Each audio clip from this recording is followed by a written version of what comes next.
Yo creo que a este tipo de poder lo que le conviene es mantener gente ignorante, gente que en todo caso, si escucha de estas cosas, tenga la conclusión de que no tiene nada que ver con su vida, que ha sido traído al mundo solo para ver Netflix, ver TikTok, ver Disney, escuchar Bad Bunny, y no mucho más que eso. Prácticamente ninguna de las películas de los últimos 10 años donde no aparezca gente fumando marihuana. Fíjense, antes las películas, en la época en que las tabacaleras controlaban la industria de una manera fenomenal, la gente fumaba todo el día cigarrillos. En las películas era cigarrillo tras cigarrillo tras cigarrillo. Bueno, ahora no hay película donde además el que es el cool, el héroe, el role model, el modelo. El modelo a seguir se fume un cigarrillo, en este caso de marihuana. Claro, son modelos sociales que están bajados de esa manera. Pero además con esa gente que la tengo embrutecida, distraída, vacía, drogada, lo que necesito ahora es que no se me reproduzca, y ahí va el punto. Es decir, la agenda globalista tiene una obsesión con el tema natal. No tener Dios tiene efectos políticos. ¿Cuál es el efecto político de no tener Dios? El efecto político de no tener Dios es asumir que la norma humana, que la ley es humana. Es decir, no hay una rivalidad entre ley humana y ley divina o ley natural. Y en eso entonces, si te sientes bien, está bien. Si él piensa que es así, pues es así, ¿verdad? Donde descansa todo en lo subjetivo. Ya no hay algo por fuera de mí que instituya un orden. Ya no hay noción de orden más allá de lo que otro me obliga a hacer o hacer. Relación de opresión, de opresor y oprimido.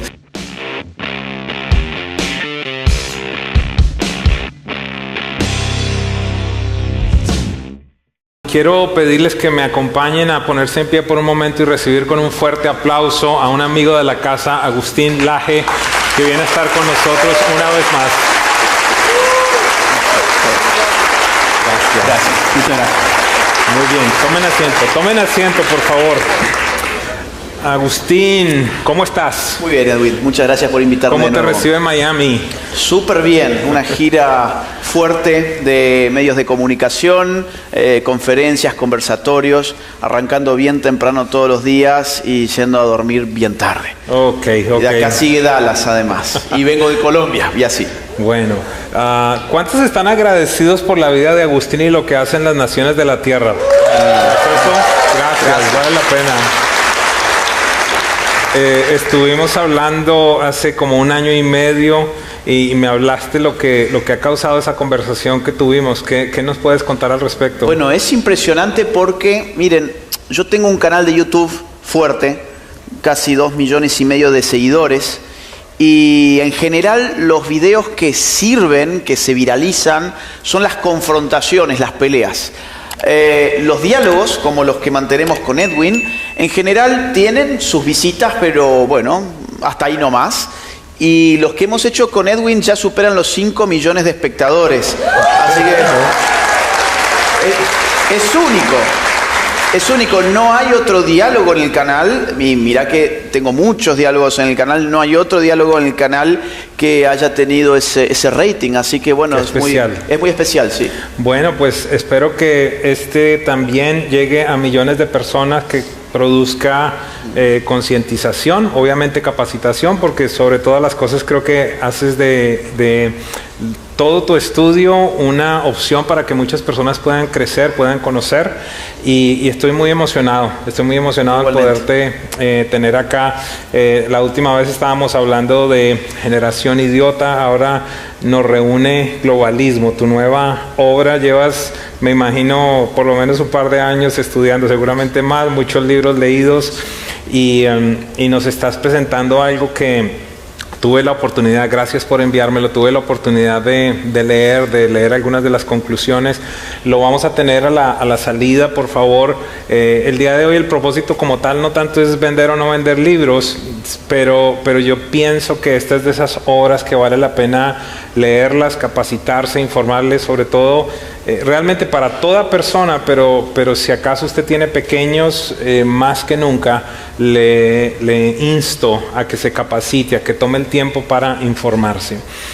En los últimos 18 meses que viniste aquí, hemos visto algunas cosas positivas que están sucediendo, algunos casos de éxito, si los pudiéramos decir, casos que van en contra de las estadísticas, casos que van en contra de los financiamientos, de la misma agenda global que estamos enfrentando. ¿Por qué no nos hablas un poco a ese respecto? Y obviamente es muy cercano porque uno de ellos precisamente está ocurriendo en tu país de origen. Así es. Mira, si nosotros vemos el continente americano, yo la última vez que vine, si mal no recuerdo, era algo así como febrero, marzo 2023. Si veíamos el mapa de toda América en ese momento, todo el mapa estaba cubierto por lo que solemos llamar socialismo del siglo XXI, que además es el apéndice de las agendas globalistas en nuestro continente. Solo había 4 o 5 excepciones. Ellas eran Uruguay, Costa Rica, Paraguay, El Salvador y Guatemala, y no mucho más que eso. El resto de los países en esa gráfica hubiesen tomado el color rojo no por republicano sino por socialista, y el panorama ciertamente era muy negativo, muy complicado. Ahora, fines del año pasado, el año 2023, aconteció lo que nosotros entendemos que es un milagro, que fue el triunfo de Javier Milei en Argentina, sin financiamiento, sin medios de comunicación a su favor, sin aparato político, sin propio partido político, sin un solo gobernador, sin un solo alcalde, sin un solo senador. Él logró ganar con el 56% de los votos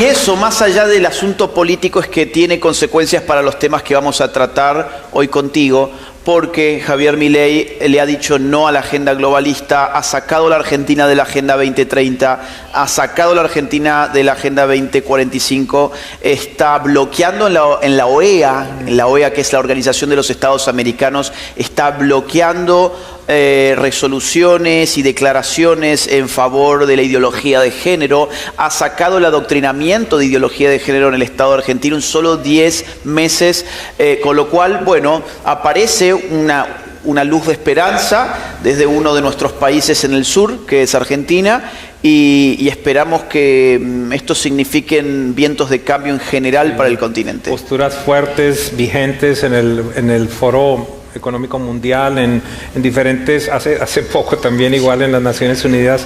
Así que hay algo que para mí es importante que establezcamos, y es que no estamos buscando mesías en las naciones, porque solo hay un mesías que está aún en el trono y que está por regresar, pero sí es importante que comprendamos qué está sucediendo, y como iglesia es evidente que necesitamos informarnos, conocer, y sobre todo en este día desearía que podamos unir algunos conceptos, algunas ideas que cualquier ciudadano del común pudiera pensar que son totalmente aisladas, que no tienen una que ver con las otras, y que podamos pintar el panorama general. Hay una de las cosas que me llama mucho la atención, Agustín, y es que la iglesia por muchos años ha escuchado que hacia el final de los tiempos vamos a tener un único gobierno mundial. Y claro, pues cualquiera dice, pero ¿cómo, si hay 190, casi 200 países en la Tierra? ¿Cómo va a suceder si algunos tienen esto, tienen aquello? Pero ¿qué piensas? ¿Cuál es la conclusión de tu estudio en un libro como este? Y quisiera también que nos ayudaras a comprender algo, porque recordaba yo en el colegio como me hablaban de globalización y los beneficios, y vamos a tener menos aranceles, y vamos a podernos comunicar de un país a otro, y me hablaban de algo como algo muy positivo. En principio creo que es así, pero entonces ahora no estamos hablando de globalización, estamos hablando de globalismo. Entonces ayúdame con estos dos conceptos. Excelente, muy buen punto de partida. Mira, Globalización es un término, es un concepto que ya tiene sus años, por eso nos suena mucho más que globalismo. Globalismo es una palabra que en política se está usando desde hace poquitos años, entre 5 a máximo 10 años. Globalización es un concepto económico, refiere a la aceleración de los intercambios comerciales, refiere a la posibilidad de mover tu capital de un país a otro tocando un botón en la computadora, comprar mercadería en otro país y que te llegue a los pocos días a tu casa, contratar a un empleado que no vive ni siquiera en tu propia nación. Eso se llama globalización. Globalismo es un concepto político, es decir, refiere a la manera en que se gobiernan a los hombres.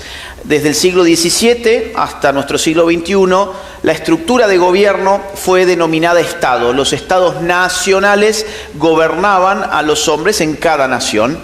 Esa idea de ver un planiferio, un mapa escolar y ver delimitado el territorio de cada partecita de la tierra y asignarle a esa porción de tierra un gobierno sobre una nación, fue la manera en que se organizó el mundo desde hace algunos siglos atrás.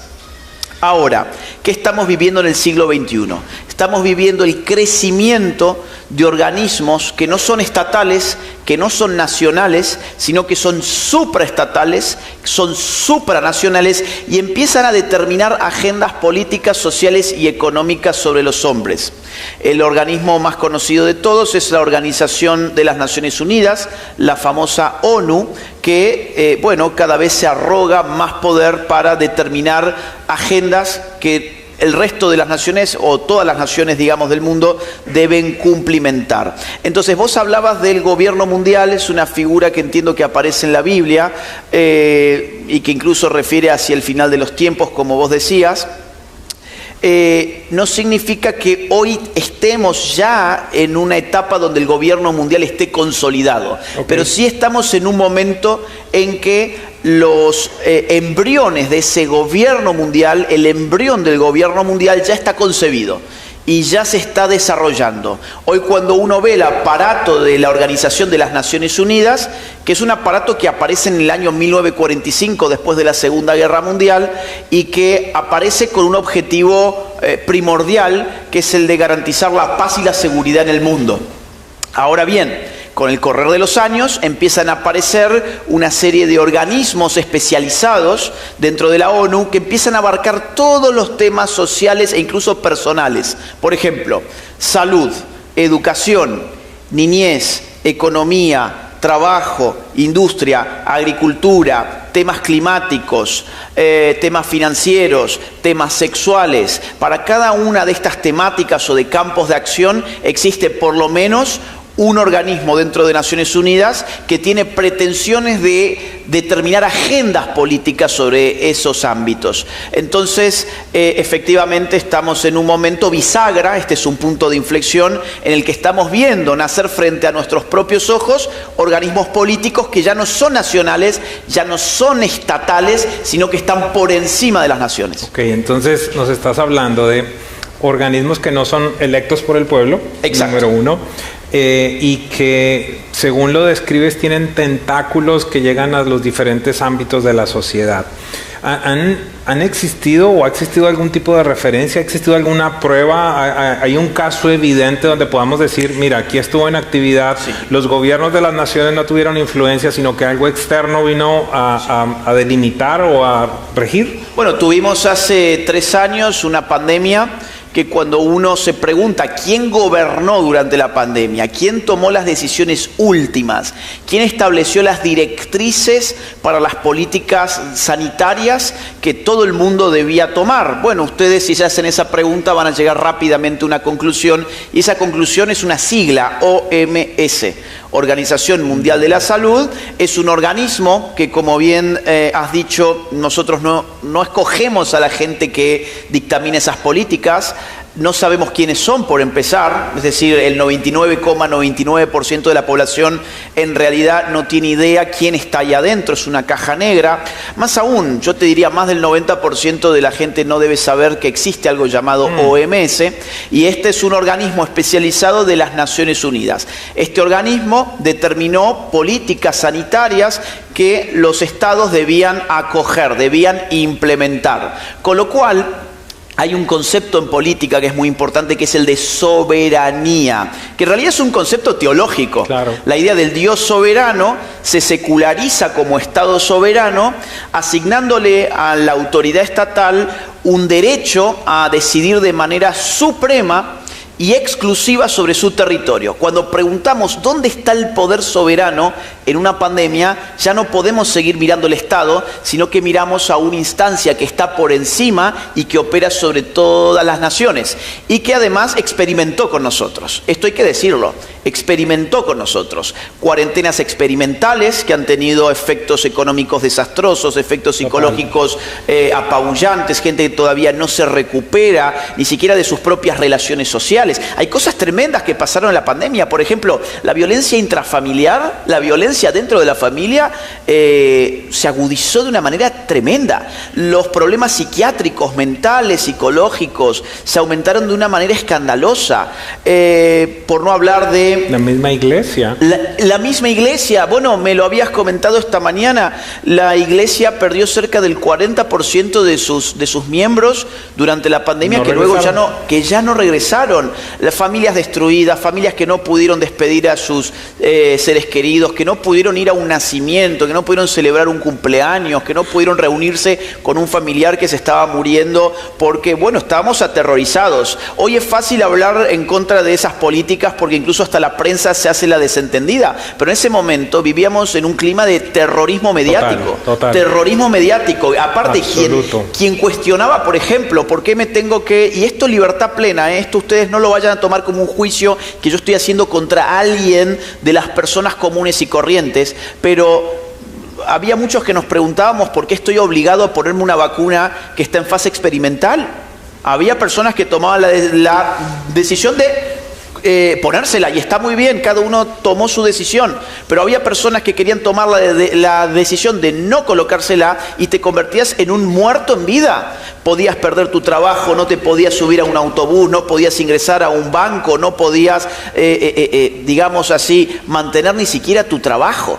Entonces, ¿de dónde vino eso?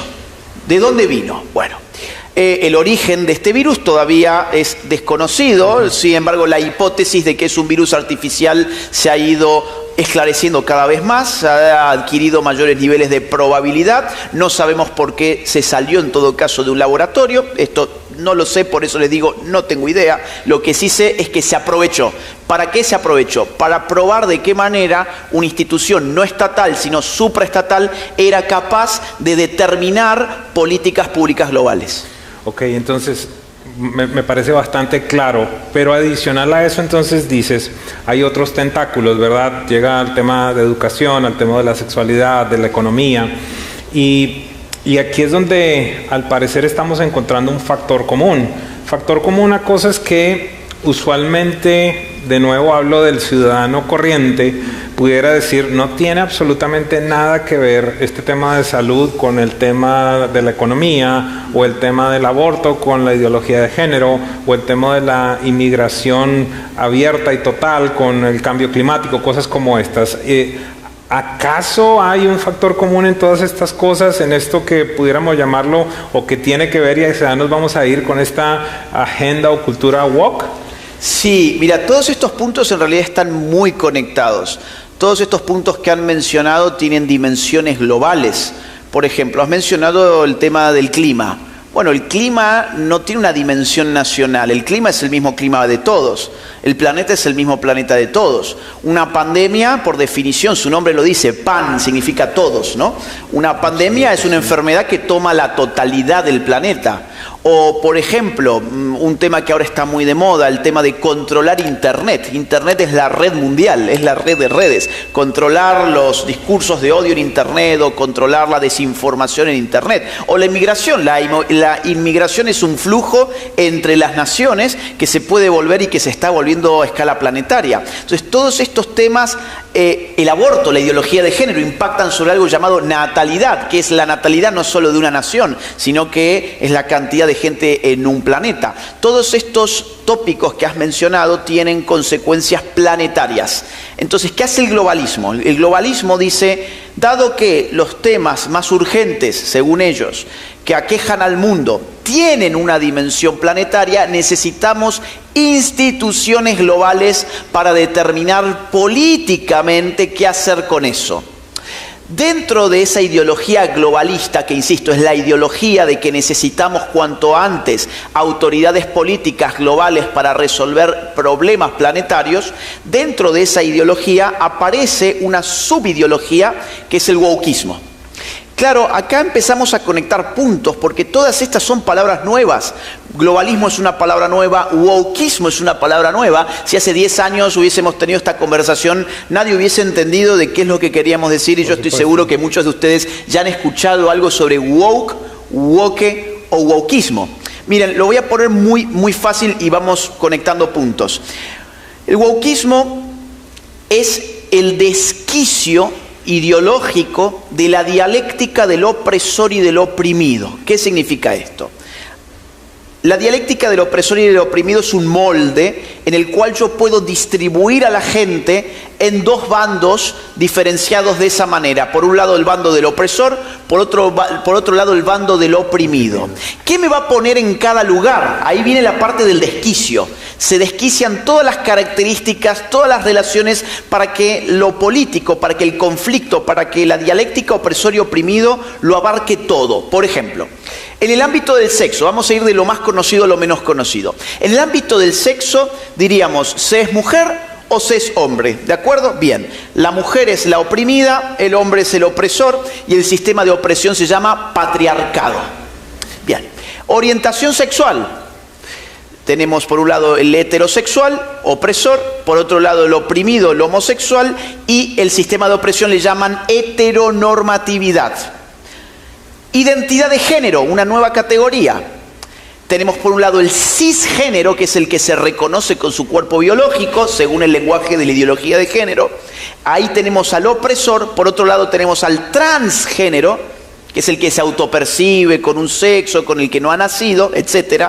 Ahí tenemos al oprimido, y el sistema de opresión se llama cisnormatividad. Salimos del aspecto sexual, vamos al tema del color de la piel. Por ejemplo, blanco, opresor; negro, oprimido. Sistema de opresión, racismo. Vamos al tema étnico. Alguien con origen indígena, oprimido. Alguien con un origen o una ascendencia europea, por ejemplo, opresor. Sistema de opresión, neocolonialismo. Vamos al tema del ingreso. Si tu ingreso es alto, tu ingreso económico es alto, sos el opresor. Si tu ingreso económico es bajo, sos el oprimido. Sistema de opresión, capitalismo o neoliberalismo, que está muy de moda ese término hoy también. Damos un paso más allá, vamos al aspecto estético. Una persona bien parecida es el opresor, alguien feo es el oprimido. Sistema de opresión, belleza hegemónica.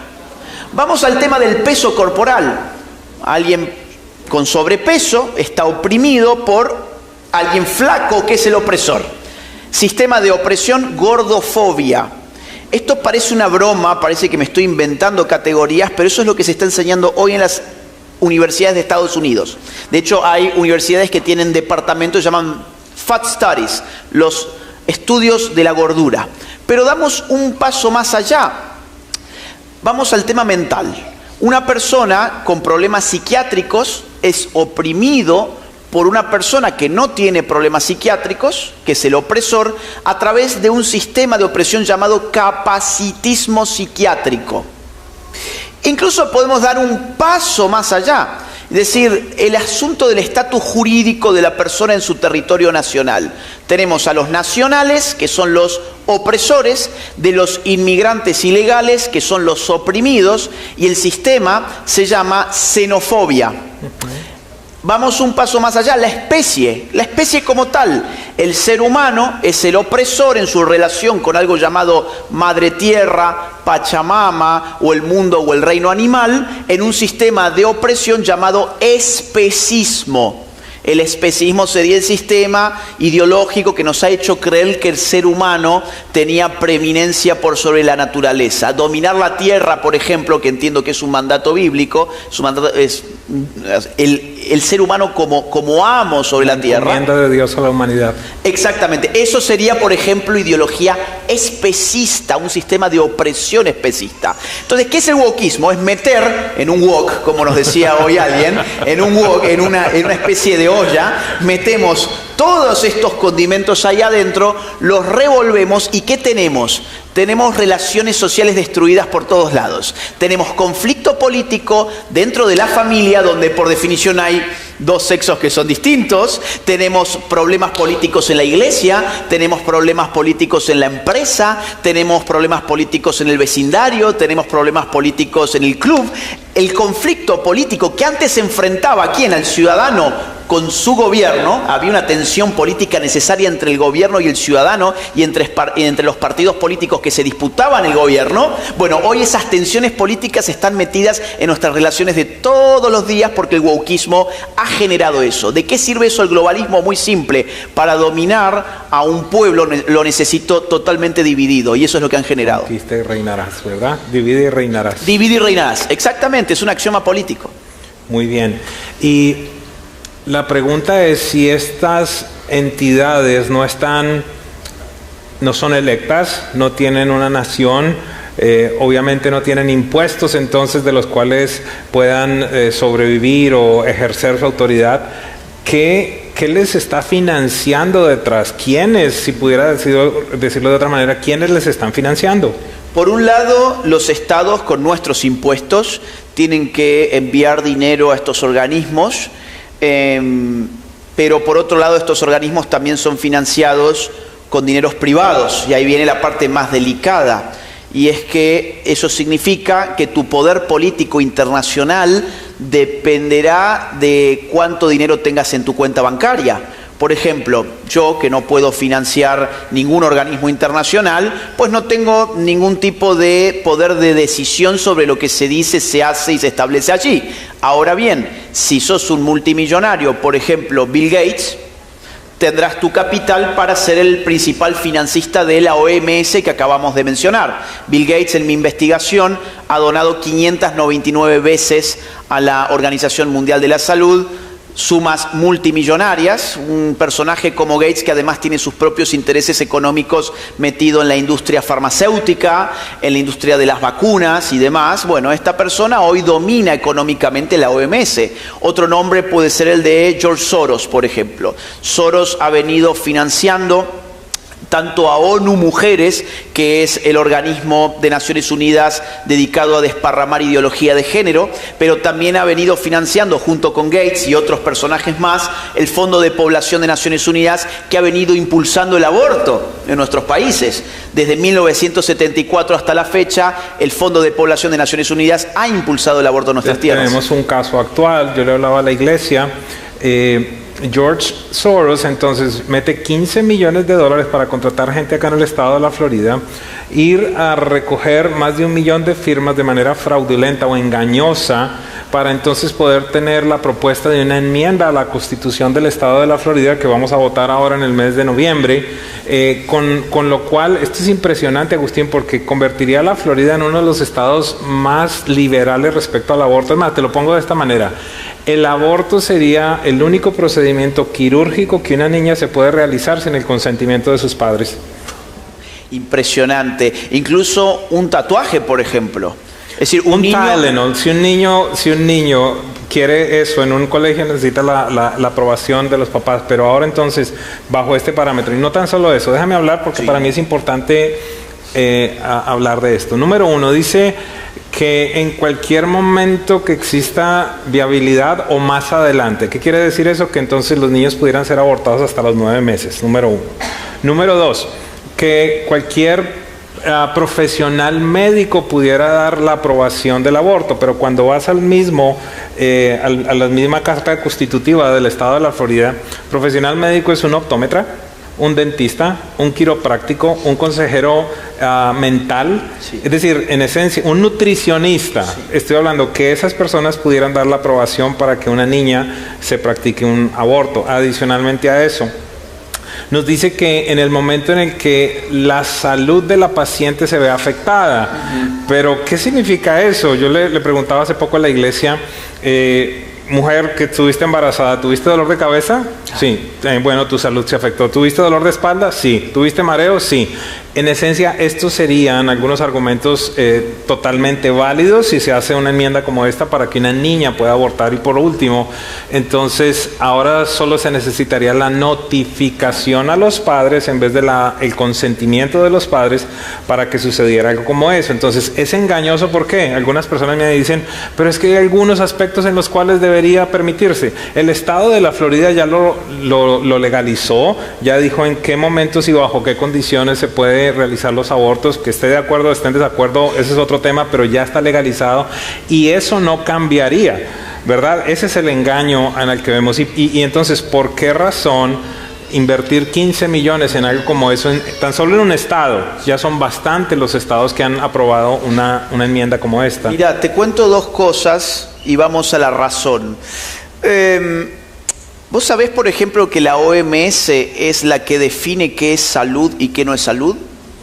Me quedó dando vueltas el tema de, bueno, y cómo, o sea, el problema de salud me tienen que definir qué es que la salud está en riesgo.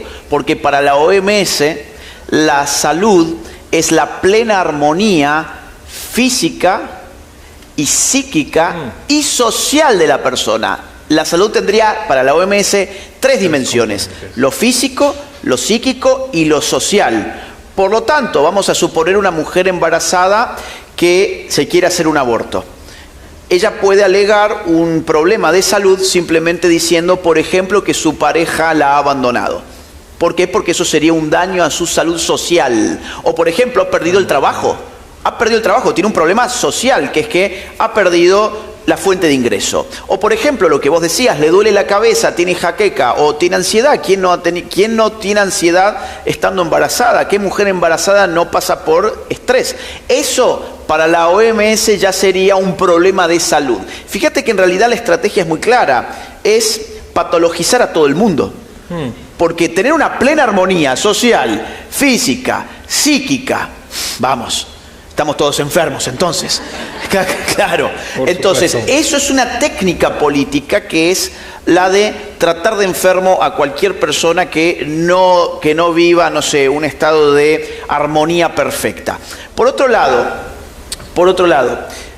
mencionabas a George Soros, que es el que ha puesto esos 15 millones para impulsar esto en la Florida. George Soros además ha comprado medios de comunicación en la Florida, ha comprado incluso especialmente medios de cubanos, sabiendo que son una comunidad anticomunista, y ha tratado de empezar a cambiar la línea editorial de sus medios de comunicación. Por ejemplo, él compró recientemente Radio Mambí, por ejemplo.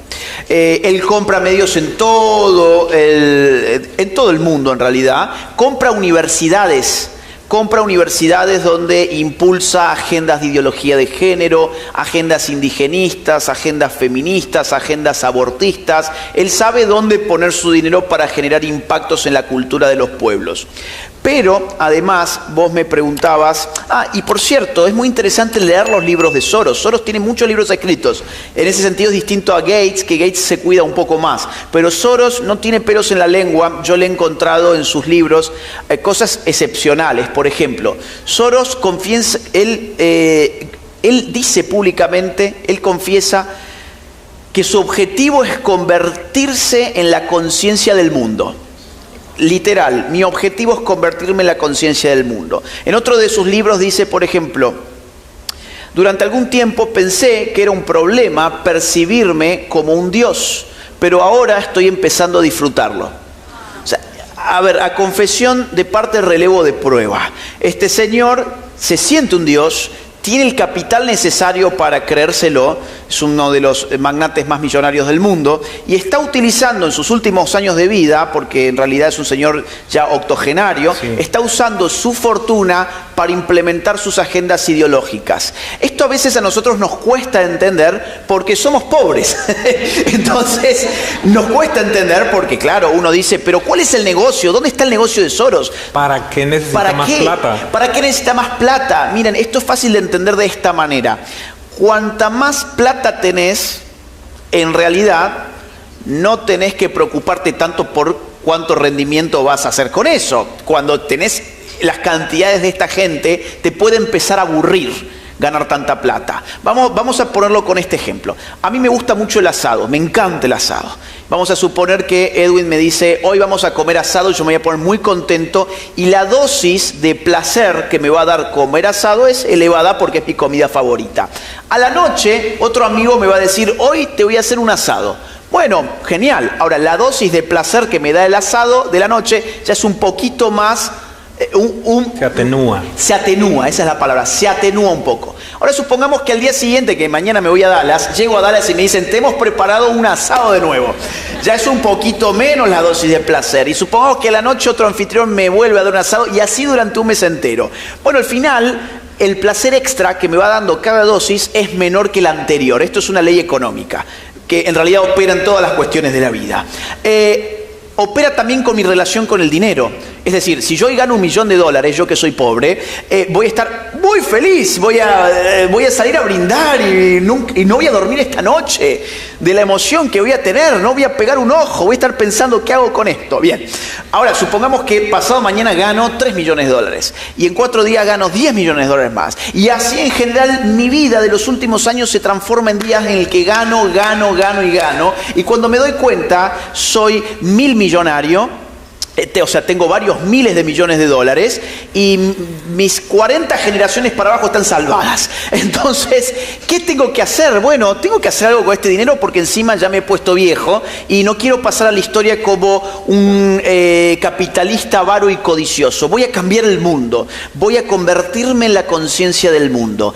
Esta es la mentalidad de este tipo de magnates que son mesiánicos, que quieren jugar a ser Dios y que haber ganado mucho dinero le da muchos instrumentos para modificar muchas cosas en la cultura de la gente común y corriente como nosotros. Hay una frase que me llamó muchísimo la atención de tu libro. Dice, los globalistas demandan un tipo de poder que se parezca mucho más al Dios del cielo, que goza de omnipresencia en la medida que el espacio para él nada significa. Entonces, literalmente, una de las marcas claras de lo que la Biblia nos dice respecto al final de los tiempos es eso, es como el hombre dejará de amar a Dios y se levantará, ¿verdad? Aunque le conocían como Dios, no le honraron como Dios, ni le dieron gracias, sino que se construyeron imágenes que adoraron, que son ellos mismos. Ellos mismos se dicen ciudadanos del mundo. Es bien interesante porque estos magnates de los que estamos hablando se reúnen una vez por año en Davos, Suiza, en algo llamado Foro Económico Mundial, o también le llaman Foro de Davos. ¿Alguien escuchó algo de esto alguna vez? Foro de Davos, Foro Económico Mundial. Y ellos, en el Foro Económico Mundial, es un club de gente con mucho dinero, público, por cierto, nada de esto es una teoría de la conspiración, les aclaro. Es decir, todo esto es público y abierto, no hay que ir a meterse como espía en ningún lugar, simplemente es revisar los documentos de estas instituciones, y ellos mismos se llaman a sí mismos, insisto, ciudadanos globales. Entonces, ¿cuál es la patria de esta gente? Pues no tienen patria. ¿A qué pueblo responden? Pues no tienen nación. Son omnipresentes. Ellos quisieran que su poder, su omnipotencia, estuviese ejecutándose en todo el planeta al mismo tiempo. Y eso es lo que llamamos globalismo, justamente. Wow, es impresionante porque nos hablas de personas que tienen capacidad de poner o quitar presidentes, sí, que esto es lo que hemos visto. En muchos casos, algún día hablaba con una persona en el ámbito de gobierno y decía, tenemos que aceptar el establecer, por ejemplo, ideología de género en los colegios, porque si no el Fondo Monetario no nos da recursos. Es un soborno, ¿verdad?, que está fundamentado evidentemente en tener estos recursos. A nivel de educación, hablaste de algo muy importante. ¿Cuál consideras que es el perfil de la gente que ellos quieren levantar? ¿Acaso son personas que están aprendiendo, investigando cosas como estas, o son personas que quizás están entretenidas? ¿Son personas que tienen la capacidad de formar un criterio o que tal vez tienen una conciencia colectiva simplemente porque es una tendencia? ¿Cuál es la descripción? ¿Cómo lo vemos allí con la sociedad, con los jóvenes de manera particular? Mirá, hay un dato que es revelador, que es que por primera vez en la historia la nueva generación tiene en promedio un IQ menor al anterior. Es decir, esto es un dato del digamos, estadístico que ya se conoce, que es que en general las generaciones van superando su nivel de inteligencia unas respecto de las otras. Bueno, esto ha sido así, salvo en la nueva generación. Yo creo que a este tipo de poder lo que le conviene es mantener gente ignorante, gente que en todo caso, si escucha de estas cosas, tenga la conclusión de que no tiene nada que ver con su vida, que ha sido traído al mundo solo para ver Netflix, ver TikTok, ver Disney, escuchar Bad Bunny, y no mucho más que eso. Mira esto tan importante. Estoy tratando de conectar todo esto. En Oregon, de nuevo, cultura woke, victimización, sobre todo lo que yo más escucho allí, soy víctima, ¿verdad? Sí. Soy el oprimido. Entonces, la junta escolar determina que es opresivo, que es discriminatorio, exigirle a los estudiantes de color que sepan leer y escribir para graduarse. Sí. Entonces ellos dicen, tenemos que bajar el estándar. ¿Para qué? Por la inclusión, ¿verdad? Que todos entren allí. Pero entonces realmente, me imagino que has visto, yo veo algunos videos de X muchacho en Nueva York preguntando, ok, ¿en qué país está el canal de Panamá? Sí. ¿Ecuador? Sí. Sí. Pero se los prometo, sí, se los prometo. Sí. Así sí. mismo es. ¿Cuánto es 100 menos 23? Cosas esenciales. Les ponen un reloj, ¿sabes la hora? Pareciera que es un proceso como de embrutecerlos, de entretenerlos, de que no tengan conciencia. Les entrevistan respecto a cuál es la postura frente a X o Y candidato. No, yo quiero este candidato. ¿Y qué ha hecho este candidato? No sé, pero es un desconocimiento total de lo que está sucediendo. ¿Tiene que ver con esto? Sin lugar a dudas. Vamos a ponerlo de esta forma. Estamos viviendo algo que el Foro Económico Mundial llama la Cuarta Revolución Industrial. La Cuarta Revolución Industrial es distinta de las anteriores. Las anteriores, cada revolución industrial se define por el tipo de tecnología que irrumpe en el mundo y que cambia la forma de producir riqueza. Con cada revolución industrial siempre hay gente que va a perder su trabajo. Pero las 3 revoluciones industriales anteriores han creado más trabajo del que destruían. Por ejemplo, aparece la luz eléctrica, aparece la bombilla. ¿Quiénes pierden su trabajo? Los que venden velas. El que vende velas se va a enojar muchísimo con la luz eléctrica, pero cuando empieza a difundirse y se conocen las potencias que tiene la luz eléctrica, aparece una fábrica eléctrica. Aparece una fábrica y la gente que ha perdido su trabajo se reubica y más aún se amplifican los puestos de trabajo. Esto ha sido cierto para la revolución industrial 1, 2 y 3. Ahora, para la cuarta, que es la actual, que es la que se basa en inteligencia artificial, en robótica. No sé si han ido a restaurantes donde vienen los robots y que le toman el pedido a uno y ese tipo de cosas. Todo esto que antes, hasta hace un puñadito de años era ciencia ficción, ya existe. Ya incluso en Europa, no sé aquí, pero en Europa, por ejemplo, si uno va a comprar a Zara ropa, ya no va a un cajero humano que le cobre. Ya directamente es una máquina que uno pone todas las prendas y ya está, te dice cuál es el total y vos pagás. Es decir, robótica, cibernética, inteligencia artificial, big data, nanotecnología, biotecnología, están generando un trastocamiento de los sistemas productivos que es fenomenal y que los más pesimistas entienden que no va a haber trabajo humano en el mediano plazo. Y somos 8.000 millones de seres humanos en esta tierra. Entonces la gran pregunta es, ¿qué vamos a hacer con toda esa gente? Que cada vez es más reemplazada y por lo tanto cada vez sobra más. La idea del desperdicio humano, del ser humano que sobra, del ser humano que no debiera haber nacido. No sé si les suena la idea. No debiera haber nacido. Y si nació, no debiera reproducirse. Y si se reproduce, debiera embrutecerse. Bien, entonces cuando uno va conectando todos estos puntos... ¿Están siguiendo todo el proceso?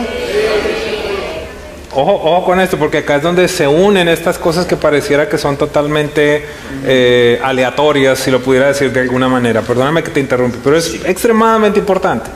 Porque aquí es donde encontramos el wok. Ahí está el wok. Ahí es donde está la olla, ¿verdad? Donde se está poniendo todos estos ingredientes. Por favor, continúa. Exactamente. Entonces yo con esta gente que sobra o que va a sobrar o que puede sobrar, necesito acostumbrarla a determinadas cosas. En primer lugar, a recibir un salario por quedarse en su casa. ¿Le suena? Digo, acá se le pagó a la gente por quedarse en su casa. Y díganme, ¿no hubo un problema para que esa gente volviera a trabajar después de tan solo 1 año y medio de no haberlo hecho? La gente se habitúa muy rápido. La idea de salario... Y se demanda después eso como derecho. Eso además pasa a ser un derecho y ahí entramos en las aguas del progresismo. Si querés, después podemos meternos en ese tema que es muy importante. Tengo derecho a que el gobierno financie mi vida. ¿Por qué? Bueno, porque me han hecho creer que soy tan importante que los demás tienen que trabajar para mí como si fuese un rey. Y el gobierno me va a tratar a mí como un rey. En realidad te está haciendo creer que sos un rey cuando sos su esclavo. O sea, es una cosa tremenda. Después de eso, necesito además que esta gente esté distraída, que no piense en cosas importantes, que piense en cosas banales. A ver si salió el nuevo iPhone porque tengo el 15 pero ahora está el 16 y bueno, lo tengo que cambiar. ¿Y qué trae el nuevo? No sé, pero lo tengo que cambiar. Necesito además que esté viendo hasta la última serie, perdiendo su vida en la pantalla, mirando TikTok 5 o 6 horas por día. Miren, ya estamos en esa cantidad de tiempo diario de consumo de pantallas, viendo cosas que no son importantes además.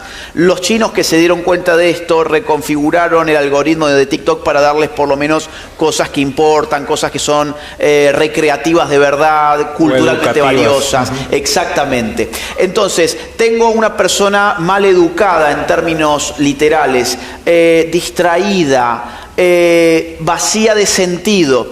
Le meto además el factor droga. El factor droga tiene que entrar. En este país han destruido a la gente con la droga. Miren lo que es, por ejemplo, el fentanilo en determinadas zonas, en Los Ángeles, en Filadelfia. Es una cosa impresionante. Es una escena de Walking Dead. Es un apocalipsis zombie literal. La pobre gente está doblada por todas partes, no pueden ni moverse. Y además eso pasa por todas las clases sociales, por todos los sexos, por todas las razas.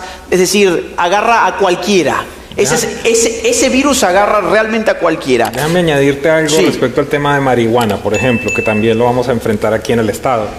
Se calcula que el 30% de los consumidores de caníbas tienen ahora mismo algo que llaman un desorden de consumo de caníbas. Estamos hablando de que son 18 millones de personas que ya tienen algún tipo de desorden y de ellos 3 millones son adictos. Y algo que me impactó, 4.5 millones de jóvenes de los 18 a los 25 años usa a diario la marihuana. ¿Y no les parece a ustedes mucha casualidad que en las películas no haya prácticamente ninguna de las películas de los últimos 10 años donde no aparezca gente fumando marihuana? Fíjense, antes las películas, en la época en que las tabacaleras controlaban la industria de una manera fenomenal, la gente fumaba todo el día cigarrillos. En las películas era cigarrillo tras cigarrillo tras cigarrillo. Bueno, ahora no hay película donde además el que es el cool, el héroe, el role model, el modelo. El modelo a seguir se fume un cigarrillo, en este caso de marihuana. Claro, son modelos sociales que están bajados de esa manera. Pero además con esa gente que la tengo embrutecida, distraída, vacía, drogada, lo que necesito ahora es que no se me reproduzca, y ahí va el punto. Es decir, la agenda globalista tiene una obsesión con el tema natal. Desde el año 1974, Naciones Unidas se ha puesto al frente de algo llamado control natal y eligió a un socio para hacerlo.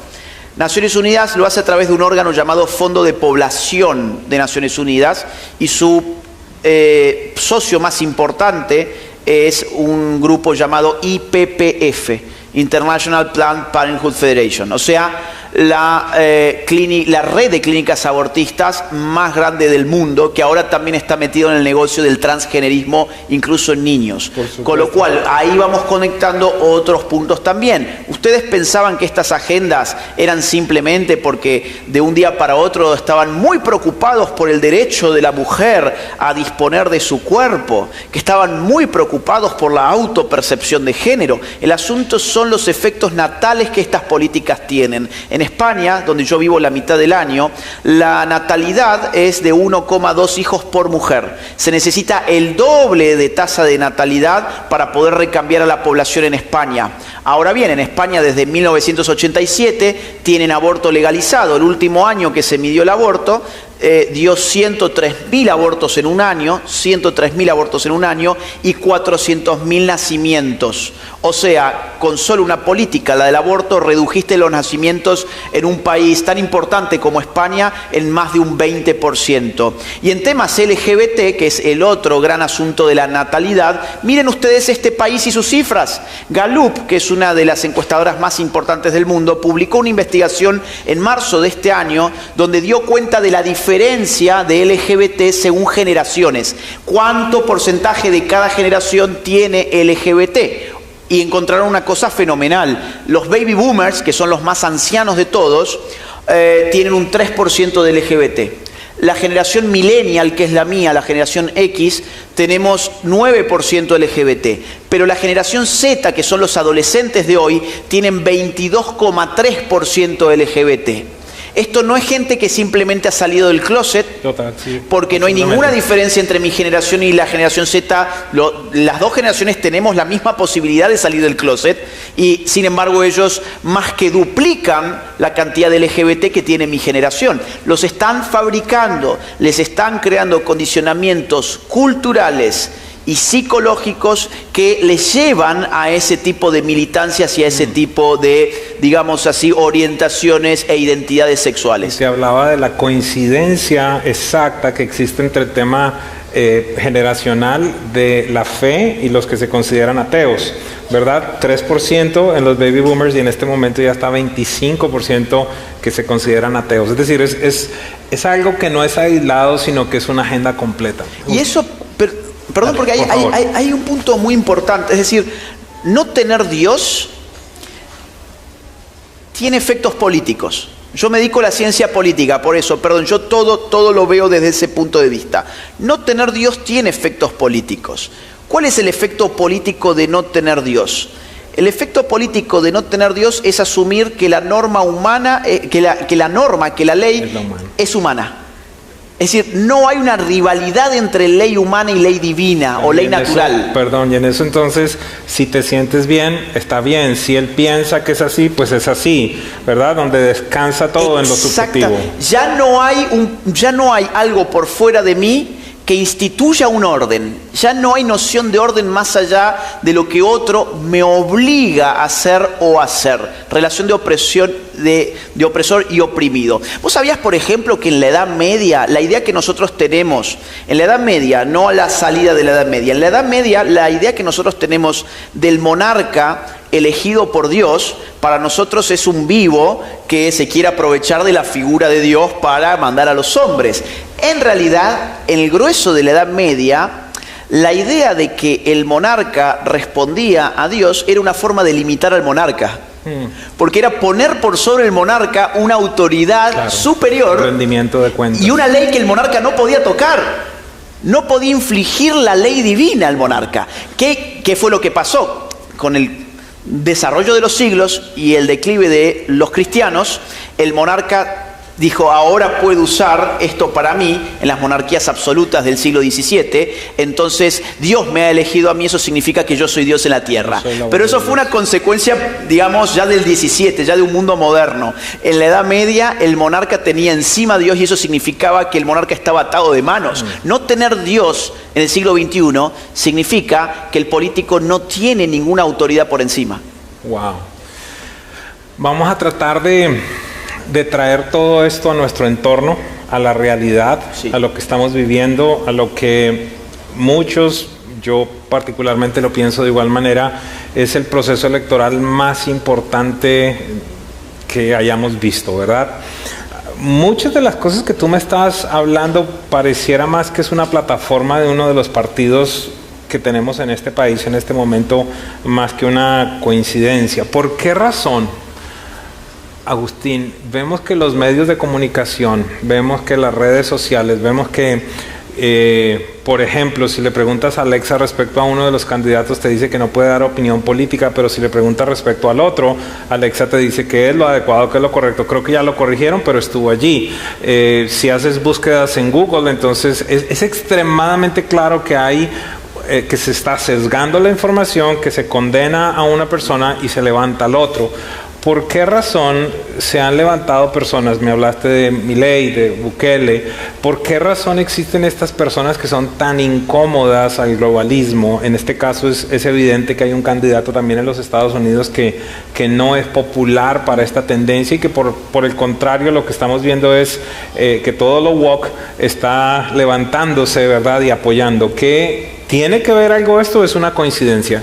No, sí, claro que sí tiene que ver. Es decir, en este momento hay gente que está resistiendo al globalismo. Habíamos dicho que el globalismo estaba en forma embrionaria, que la idea del gobierno mundial, que es una idea que, insisto, lo he aprendido de vos, aparece en la Biblia ya como un signo final.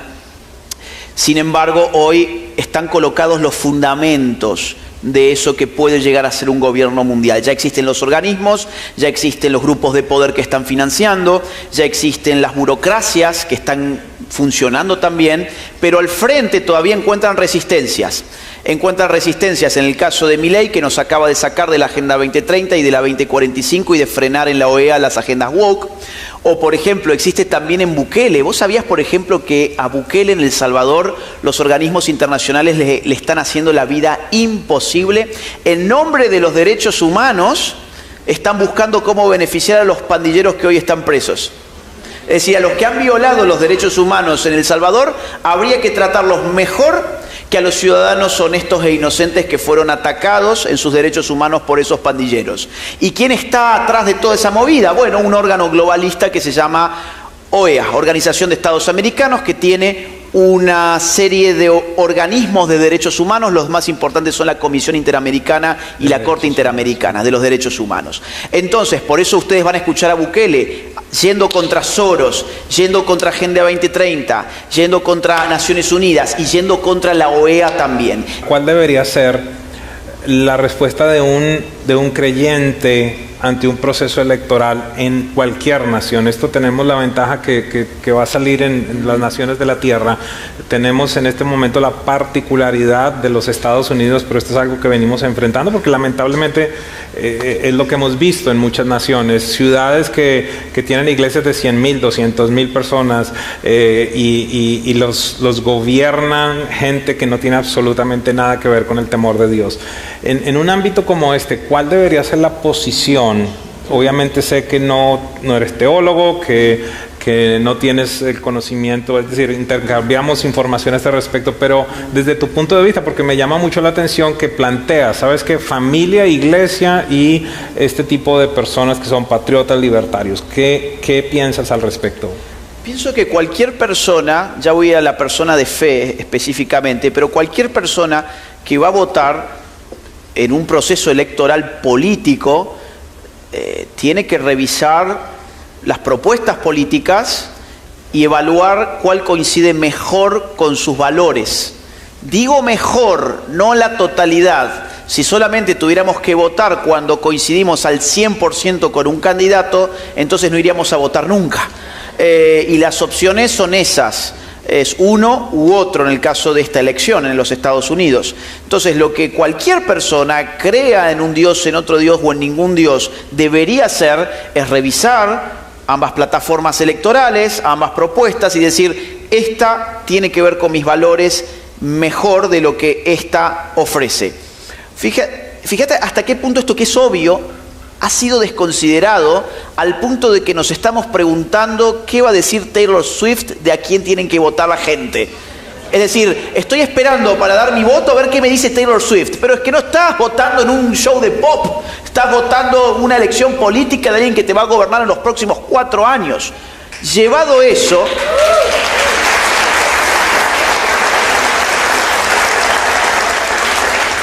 Llevado eso al terreno de la persona en particular que es cristiana, o sea, eso como asunto general. Ahora, vamos al cristiano en particular. Bueno, lo que tiene que hacer el cristiano es exactamente lo mismo. A ver, ¿qué ofrece este? ¿Qué ofrece este otro? ¿Qué tiene que ver más con mis valores? Temas muy delicados, como por ejemplo el respeto a la vida humana. Mientras en un lugar, mientras un partido, en su convención demócrata para elegir al candidato de su partido, se ofrecían abortos gratuitos en el ingreso y se practicaban abortos casi como ritos sacrificiales. Permíteme cambiar la palabra. Se ofrecían sacrificios humanos en el instante en el que se está escogiendo el candidato. Exactamente. Mientras eso pasa en ese partido, que yo entiendo, a ver, es que acá las cosas se han transformado tremendamente, porque puede haber gente muy buena que sea demócrata porque sigue viviendo del viejo partido demócrata. El tema es que ese partido ha cambiado radicalmente. Es decir, antes el partido demócrata era un partido de centro. Hoy no es un partido de centro. Esa es la realidad. Entonces, políticas pro vida o anti vida, mientras en uno te ofrecen abortos en la convención, en el otro, guste más o guste menos Donald Trump, lo cierto es que él eligió jueces conservadores para voltear el fallo Roe versus Wade, que es el que legalizó el aborto desde 1973 hasta la fecha en este país. Y si hoy en muchos estados se puede votar en contra del aborto y limitar el aborto en este país, es gracias a que Donald Trump eligió esos jueces en su momento. Por otro lado, políticas, por ejemplo, yo supongo que a un cristiano le interesará mucho su libertad religiosa. Bueno, por un lado tenés un partido que está diciendo que los derechos LGBT, como ellos le llaman, están incluso por encima del derecho humano de la libertad de expresión, que quiero aclarar algo. La libertad de expresión es un derecho humano que se reconoce desde la Declaración Universal de los Derechos Humanos de 1948 y desde la Convención Americana de los Derechos Humanos. La libertad de expresión es un derecho humano fundamental. Bueno, hoy se han inventado algo llamado derechos LGBT que no existen ni en la Convención ni en la Declaración y que sin embargo ahora dicen que están por encima del derecho de expresión, que contiene a su vez el derecho de libertad religiosa. Hay un partido que tiene esta idea, tiene la idea de que, por ejemplo, si el día de mañana aquí en la iglesia viene un señor que dice que es una mujer y se mete en el baño de las mujeres, vos podrías tener un gravísimo problema si lo sacás. Te acusarían de homofobia, de crimen de odio, de discurso de odio. Y no importa la Biblia, no importa tu creencia, no importa tu fe, ni importa la realidad biológica. Lo que importa es que él tiene derechos LGBT y vos no tenés ningún derecho. Esa es la realidad de lo que está ofreciendo un partido. El otro partido está diciendo, miren, igualdad ante la ley. Es decir, aquí nadie tiene más libertad de expresión que el otro. Muy bien si alguien quiere autopercibirse como fuere, pero el resto tiene el derecho humano de decir que esa autopercepción es una ficción. Tiene el derecho humano a decir, esta iglesia funciona de esta manera, nuestra creencia más profunda es esta, nuestra fe indica esto. Entonces, libertad religiosa, hay un mundo de diferencia entre uno y otro. Familia, mientras un partido difunde la mentira de las familias diversas, que es una total mentira, la familia, por definición, es un grupo que permite la reproducción de una sociedad. Esto es así. Es decir, por eso la familia es hombre y mujer, porque multiplican la cantidad de seres humanos en la Tierra y permiten que el mundo continúe girando. Es la unidad básica de una sociedad. Y es reproductiva en la medida en que son diversos. Bueno, hoy le llaman familias diversas a lo que es lo mismo. Hombre con hombre, mujer con mujer. Bueno, allá ellos tienen su grupo afectivo, lo que fuere, pero decir que eso es una familia diversa es un engaño. En todo caso, es un grupo basado en lo mismo. Bueno, tenés un partido que dice que ese es el nuevo modelo de la familia y tenés el otro partido que reivindica a la familia tal como es, hombre, mujer y el producto de esa relación que son los hijos, que es el fundamento de la continuidad de una nación.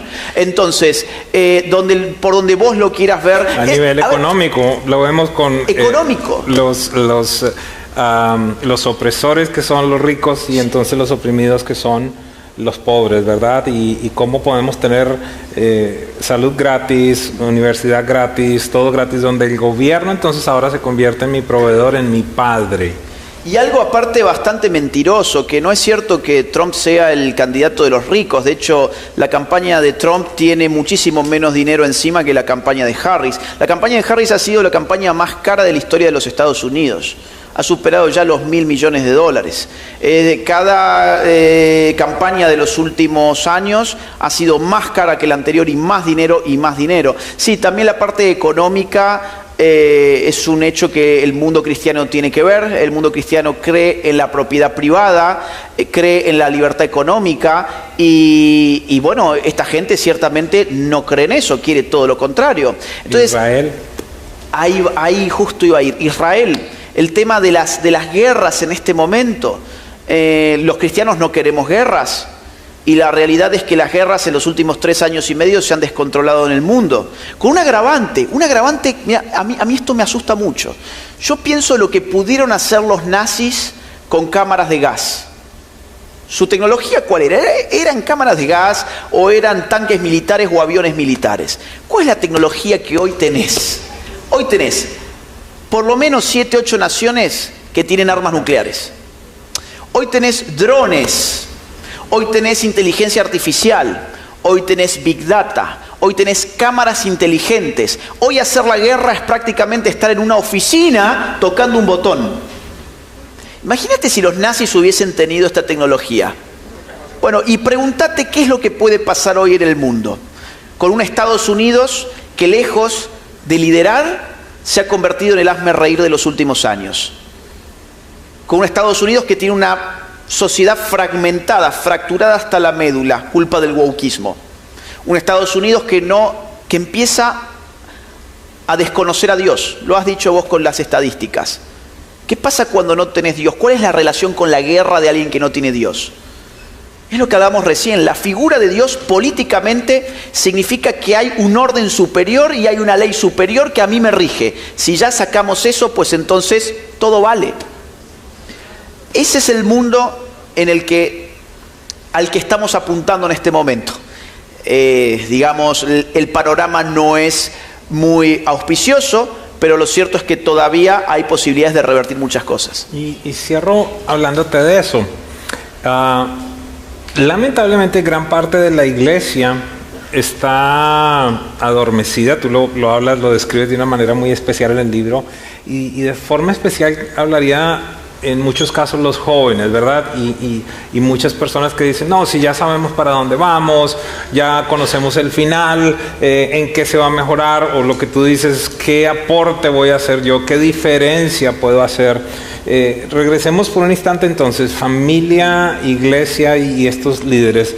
¿Qué le hablarías a los jóvenes de manera especial? En nuestra audiencia obviamente hay jóvenes, hay personas mayores, pero hablando de ellos, porque yo siento un ataque frontal hacia estas generaciones. ¿Cuál sería un cierre para este día? Bueno, en primer lugar, para las familias, por favor, eduquen políticamente a sus hijos. No descuiden esa fase de la educación. Y educar políticamente no significa que tu hijo vaya a ser político. Significa que sepa de lo que está pasando en el mundo. Es así de simple. Si ustedes no los educan políticamente, les van a educar políticamente en otros lugares. Lo va a hacer Taylor Swift, lo va a hacer Miley Cyrus, lo va a hacer el profesor de la universidad o el profesor del colegio, lo van a hacer en redes sociales a través de TikTok, lo va a hacer Netflix o Disney. No hay alternativa. Es o eso o la familia. Ustedes elijan. El problema es que cuando uno no elige a tiempo, a veces después es tarde y después uno no reconoce a su propio hijo porque viene con una serie de ideas y de disvalores que son totalmente contrarios a lo que un padre hubiese querido.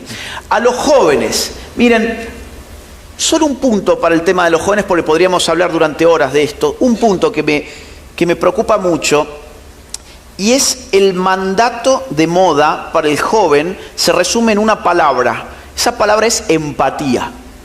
Que está muy bien, es una linda palabra, empatía. Incluso estamos programados para ser empáticos por nuestras neuronas espejo. ¿Qué es la empatía? Es la capacidad de ponerse en el lugar del otro. Entonces, el otro sufre y yo siento una conmoción interna. Mis neuronas espejos están advirtiendo lo que le pasa al otro y me hace reaccionar. O al revés, el otro tiene alegría y yo me pongo contento por él, salvo que tenga el mal de la envidia, claro. Entonces, la idea de empatía es buena. El problema es que al joven le han dicho que para ser bueno todo lo que tiene que hacer es ser empático, y ser empático implica incluso callar frente a una mentira. Ser empático implica decir que todo lo que el otro desea ser o hacer está bien porque él desea ser o hacer eso. Yo he visto en este país muchas entrevistas a gente que le preguntan: ¿y qué te parece si yo te digo en este momento que en realidad soy un gato? Y el joven dice: bueno, si a vos te hace feliz. Eso es una respuesta empática, entre comillas, lo cual significa: yo ya me he despojado de todo criterio de valoración, ya no soy un sujeto moral. Ya no puedo evaluar en términos de bien y de mal, porque evaluar en términos de bien y de mal siempre va a generar un conflicto con alguien.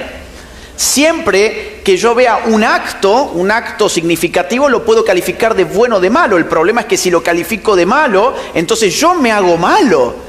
¿Cómo se ha invertido? El asunto para ser bueno hoy es suspender la moral en el nombre de la empatía. Pero además es suspender la razón. Claro. Porque el bien y la verdad es el criterio. El bien y la verdad están vinculados. Vamos a poner un ejemplo muy tonto. ¿Es bueno que yo tome esto? Bueno, sí, me hidrata. Porque es verdad que es agua, es bueno que lo tome. Si esto fuese gasolina, diríamos: no es verdad que esto es agua, por lo tanto es malo que lo tomes. Ahora, esto es tan absurdo como que Edwin me diga: bueno, vos tomalo si a vos te hace feliz y vos lo percibís como agua siendo gasolina, pues él estaría haciendo un mal. Él no estaría siendo empático. Para ser empático uno tiene que tener un valor superior encima de la empatía, que es el valor de la verdad. Entonces, quien no conoce la verdad, o mejor dicho, quien no busca la verdad, porque muchas veces lo que hacemos son esfuerzos para llegar a la verdad y nos pasamos toda la vida siguiendo rastros de la verdad, persiguiendo la verdad. Pero aquel que tiene temor de hablar en nombre de la verdad, aquel que tiene temor en ser verdaderamente un sujeto moral, no puede ser empático. Es un completo tonto en todo caso. Y esta es la realidad que lamentablemente le han inyectado a los jóvenes. Están todos temerosos de que nadie vaya a decir algo que sea considerado... Exactamente, porque siempre te van a decir fóbico de algo. Ahora, ¿cómo pueden superar ustedes eso? Sean empáticos con verdad. Sean empáticos atendiendo a los criterios éticos. Además, fórmense, es decir, ustedes van a tener que debatir. Estas cosas se debaten, para estas cosas hacen falta insumos intelectuales. A los jóvenes se nos viene, todavía soy un poquito joven, se nos viene un mundo bien difícil en el que si no estamos preparados para lidiar con un profesor adoctrinador, con un contexto mediático hostil, con un grupo de amigos que pueden suscitarse conversaciones de este tipo, si no estamos listos para ser factores de influencia positiva en esos ambientes, entonces tenemos que abocarnos a prepararnos para ello. Caso contrario, habremos venido a este mundo a ver Netflix, deslizar por TikTok y acariciar a un gatito o a un perrito, ¿no?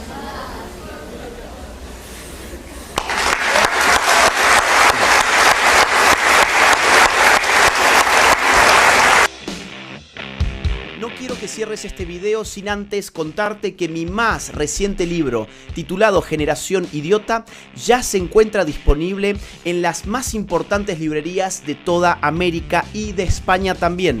Además, podés encontrarlo a través de Amazon en el link que te dejo en la descripción de este video.